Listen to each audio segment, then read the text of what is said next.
আসসালামু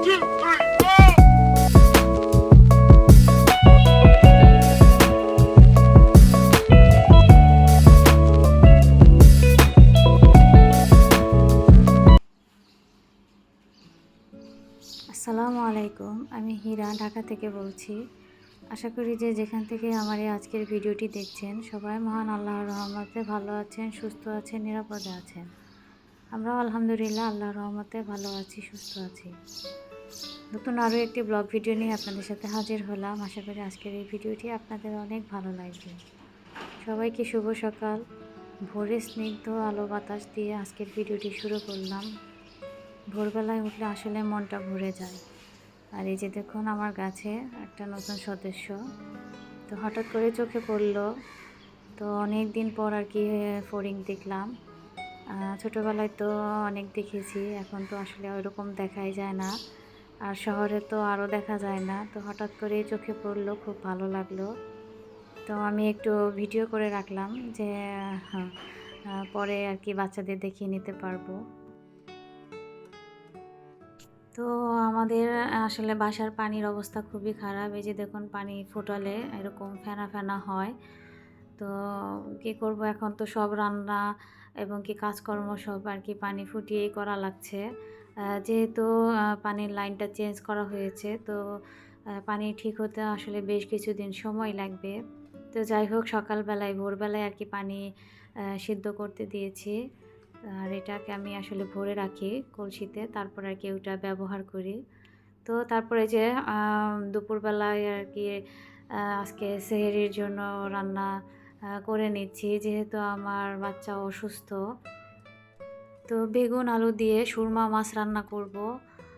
অল্প করেই রান্না করব। আসলে রমজান মাসে বেশি করে রান্না করলে তো আসলে অনেক মানে ফালানো যায়, কারণ ওইরকম খাওয়া যায় না। খুব অল্প আর কি খেতে পারি। আর একদিন রান্না করে আসলে 2 দিন তো আরও খাওয়া যায় না। তো এই জন্য অল্প করে একটু রান্না করব। আর ইদানিং বেশিরভাগই দেখা যাচ্ছে সবজির থেকে মাছ, মাংস, ভুনা এই টাইপের খাবার খাওয়া হচ্ছে। কারণ সবজি কেন জানি ইদানিং ভালোই লাগছে না। তারপরেও একটা করে সবজি রাখার চেষ্টা করি। তো বাচ্চারা যেহেতু সবজি খেতেই চায় না, আর আমার তো বড় বাচ্চাটাও অসুস্থ, আপনাদের তো এর আগেও বলেছি। তো এখনও আমার বাচ্চা অসুস্থ, আমার বাচ্চা টাইফয়েড ধরা পড়েছে। তো বেশ কিছুদিন জ্বর, প্রায় 14-15 দিন হয়ে গেছে। তো জ্বরটা যাচ্ছে না। তো ডাক্তার দেখাচ্ছি, অ্যান্টিবায়োটিক দিয়েছিল মুখে, কিন্তু ওতে কাজ হয়নি। তো বাচ্চাকে মানে বড় মেয়েকে পরে যখন ডাক্তার আবার কিছু টেস্ট করতে দিয়েছিল, সেই টেস্ট দেখানোর পরে এখন তা বড় মেয়েকে ইঞ্জেকশন দেওয়া লাগবে। তো 10 দিনের জন্য ইঞ্জেকশন দেওয়া হয়েছে, আর 10 দিনে 20টা ইঞ্জেকশন দিতে হবে। তো সবাই আমার মেয়ের জন্য দোয়া করবেন, যেন আল্লাহ তাআলা তাড়াতাড়ি আমার মেয়েটাকে সুস্থ করে দেন। তো একদম খেতেই পারে না কিছুই।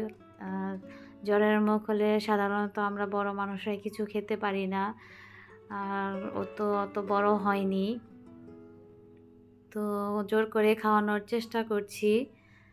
আর এই তো আমি সবজিটা পাশের চুলায় রান্না করে অপর চুলায় আর কি ডাল বসিয়ে দিয়েছি। তো বেশি কিছু রান্না করব বলতে এখানে গরুর মাংসও রান্না করে নিচ্ছি। তো বাচ্চারা তো মাংস হলেই দেখা যায় ভাত খেতে পারে, তো ওরা তো সবজিও খুব একটা খেতে চায় না। তো ভাবলাম যে যেহেতু মেয়েটা অসুস্থ, বারবার আসলে রান্না করতেও আসতে পারি না, তো ওর কাছে থাকতে হয়, এই জন্য আর কি একবারে একটু বেশি করে রান্না করে নিচ্ছি। তো এই তো রান্নাবাড়া শেষ করে মেয়েকে ঘুম পাড়িয়ে দিয়েছি। তারপর আদার্স যে কাজগুলো আছে সেগুলো করে নিয়েছি, গোসল করে নিয়েছি। তো মেয়েটা হঠাৎ করে বড় মেয়েটা বলছে যে ও চিকেন ফ্রাই খাবে। তো ভাবলাম যে আছে বাসায় যেহেতু আসে, তো ওকে একটু ঘরোয়াভাবে বানিয়ে দিই। এমনিতেই খেতে চায় না, তার মধ্যে যদি কিছু মুখ ফুটে বলে তো ওটা করে দেওয়ার চেষ্টা করছি। তো বাসায় আসলে সব কিছুই ছিল, এই জন্য আর কি করে দিচ্ছি। তো আমি এখানে মুরগির বুকের মাংস নিয়েছি এবং সেখানে কিছু টক দই, তারপরে আদা বাটা, রসুন বাটা একটু দিয়ে মশলা দিয়ে মেখে একটু ম্যারিনেট করে ফ্রিজে রেখে দেব, যে ইফতারির সময় হয়তো যখন ইফতারির আইটেম বানাবো তখন হয়তো ওকে ভেজে দেব। তো ইফতারের আইটেমগুলোও আমি ভিডিও করতে পারিনি, কারণ বাচ্চা অসুস্থ থাকার কারণে মানে আমার পুরো দৌড়ের উপরে থাকতে হয়। বারবার ডাকাডাকি করে। আবার ছোট মেয়েটা আছে, সেও মাত্র অসুস্থ থেকে উঠেছে। তো ওরও তো বেশ কিছুদিন জ্বর ঠান্ডা কাশি ছিল। তো ওর মেজাজটাও মানে অনেক খিটখিটে। তো দেখা যায় যে সে একা একা থাকতে চায় না, একা একা খেলতে চায় না, প্রচণ্ড রাগ দেখায়।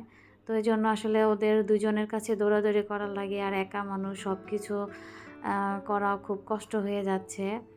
আবার দেখা যায় যে হাজব্যান্ড যেহেতু বাসায় এসে ইফতার করে না, আমি একাই করি। তো এই জন্য ওরকম কিছু করিও না যে ভিডিও করে রাখবো। তো যাই হোক, আমি এখানে মাংসগুলো তান্দুরি চিকেন যে মশলা আছে সেই মশলাটা দিয়ে মেখে আর কি ম্যারিনেট করে ফ্রিজে ৩-৪ ঘন্টার জন্য আর কি রেখে দেবো। আর এই তো পেঁয়াজু বানানোর জন্য ডাল ফ্রিজ থেকে বের করে রেখেছি যাতে বরফটা ছেড়ে দেয়।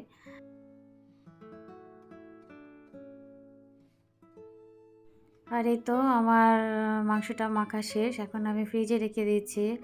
তারপর তো ইফতার টাইম, অনেক সময়টা চলে গেছে। তো ইফতারের পরে এটা হচ্ছে রাত 10টা। তো 10টার সময় মেয়েকে নিয়ে আবার হসপিটালে এসেছি, যে মেয়েটাকে ক্যানোলা পরিয়ে ইঞ্জেকশন দেওয়ার জন্য। তো মেয়ে তো কিছুতেই দিবে না, সে তো প্রচণ্ড ভয় পাচ্ছিল। আসলে এরকম ক্যানোলা ওর বুদ্ধি হওয়ার পর থেকে এখনও দেয়নি। তো এই জন্য একটু আর কি ভয়ই ছিল বেশি। এখন কি করা যাবে, যেহেতু অসুস্থ হয়েছে, তো এখন তো ট্রিটমেন্ট করতেই হবে। তো অনেক বুঝিয়ে বলে নিয়ে এসেছি মেয়েকে। তো ফার্স্টে তো খুবই ভয় পেয়েছে, পরে দেওয়ার পরে বলছে না আসলে তো এরকম কিছু না যেরকম ভয় পেয়েছি। তো সবার কাছে আমার একটা অনুরোধ যে আপুরা, ভাইয়ারা, আঙ্কেল আন্টিরা সবাই আমার মেয়েটার জন্য দোয়া করবেন যেন আল্লাহ তাআলা তাড়াতাড়ি মেয়েটাকে সুস্থ করে দেয়। আর আপনারা সবাই ভালো থাকবেন, সুস্থ থাকবেন, সবাই সাবধানে থাকবেন। তো আজকের মতো ভিডিওটি আমি এখানেই শেষ করছি। আল্লাহ হাফেজ।